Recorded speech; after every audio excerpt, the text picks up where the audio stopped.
exciting to be back on Times of Refreshing. I hope you've had a wonderful week, and happy Mother's Day again to all the mothers out there.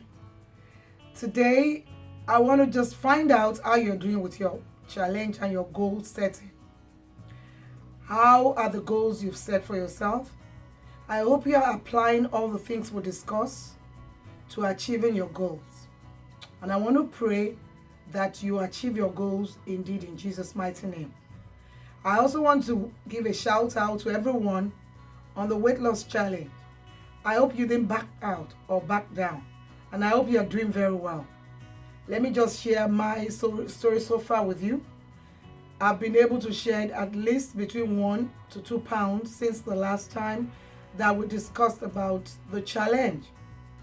One of the most important things I've learned so far concerning shedding weight, losing pounds, is that it's a lifestyle change and not just a diet.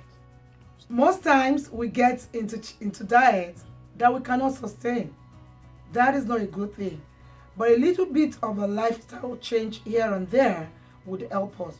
For instance, we have to change the way we eat. We have to eat more vegetables and more fruits, drink more water. You must know the popular saying that get your beauty sleep. Sleep is very important. It is not just about the beauty part of it. It is shown by studies that we have to sleep for at least 8 hours. If you can't get 8 hours sleep, make sure you get close to that. Because when we do not sleep, we put stress on our body. And when we are stressed from lack of sleep and so many other things, the cortisol level in our body increases. Study shows that when there's an elevated level of cortisol in our body, it's very easy to add weight. And that is exactly what we are trying to avoid.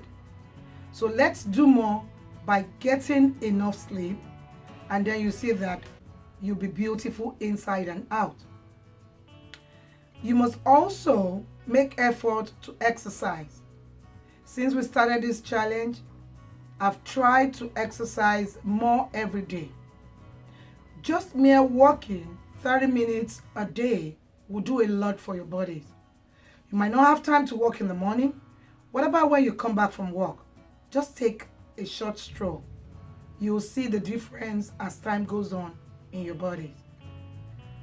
I hope you'll keep to that, and I hope you will not back out from this challenge. I want to encourage you. Let's keep going. Let's keep doing it. We are not trying to rush to cut down at a very fast rate, but gradually we'll get to our goal.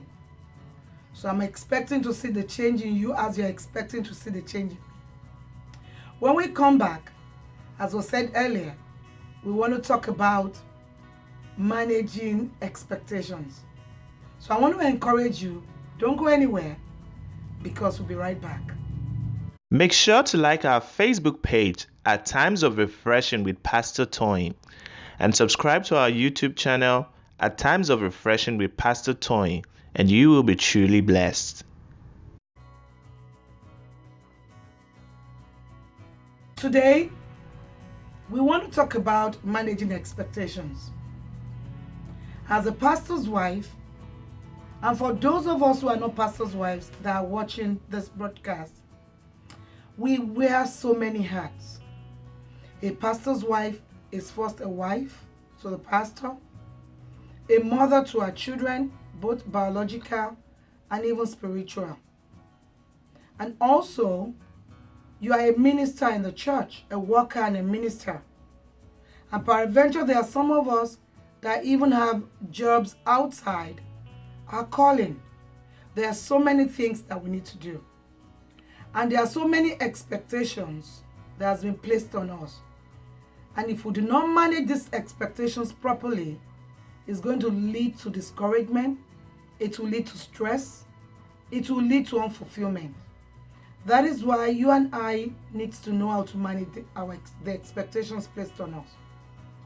What are expectations? Most times expectations are assumptions of the ability to be able to do something. It could be from you. It could be from every other person. What are some of the areas of expectations? Expectations comes from our family, from your husband as a pastor, from your children if you have any child. Expectations come from our workplaces. Expectation comes from even our extended family. Expectations comes from the church. And you're just one person. So when you look at all this, it can actually be overwhelming. What you do with those expectations will help you in this journey. What are some of the things we can do as we try to manage expectations? First and foremost, you must understand your strength, your capability.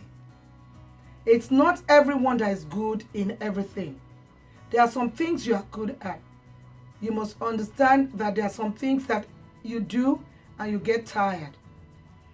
Never take on things that are more than your ability, because at the end of the day, you're going to burn out. It is good for you to set realistic expectations of yourselves. If you do not have a realistic expectation of yourself, you're going to really feel that you're not doing enough.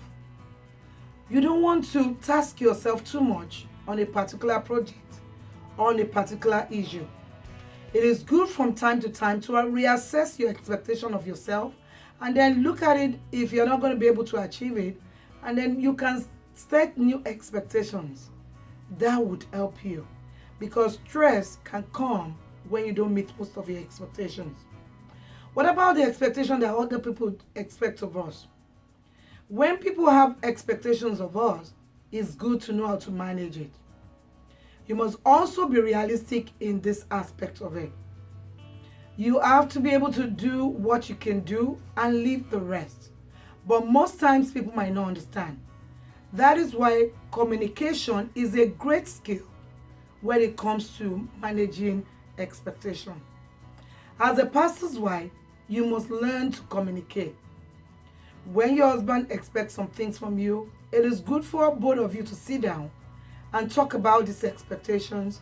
And if they are not expectations you can meet, immediately you have to let your husband know, or even your children, your family for that matter. You must communicate with people so that they know what you can do and what you cannot do. Most times there are some expectations we cannot meet, but because we keep them to ourselves and we promise people that we can do them, at the end of the day we get stressed, and yet people feel we have failed in those expectations. It shouldn't be like that. If you have communicated ahead of time, or maybe during your time of meeting those expectations, you hit a roadblock, you can still call the people back and explain to them.